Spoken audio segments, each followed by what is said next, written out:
første fase, der kan I se, dette er dødranden. Det er hvor mange der dør, det er hvor mange der lever, der bliver født. Man kan se, der bliver født flere end der dør. Men det er meget højt oppe, det er fordi hver familie, de får 30 børn per gang, når de knælder. Og så dør 20 af de børn. Og så daler dødsregningen, fordi vi har fået hospitaler og mere godt mad.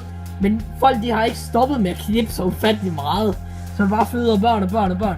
Og så i tredje fase, der fatter folk, at der ikke kan være flere børn. Så stopper de med at knippe som ind i helvede. Og så flader dødsregningen så også ud. Når vi kommer ind i fjerde fase, så får familien nok 10 børn, fordi de knipper 10 gange. Og så dør 5 af de børn. Så kommer man ind i fase.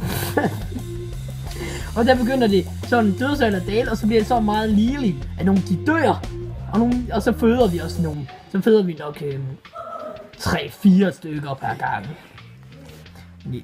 Men alt igen, det her hvor folk de ikke knipper. De bare knipper.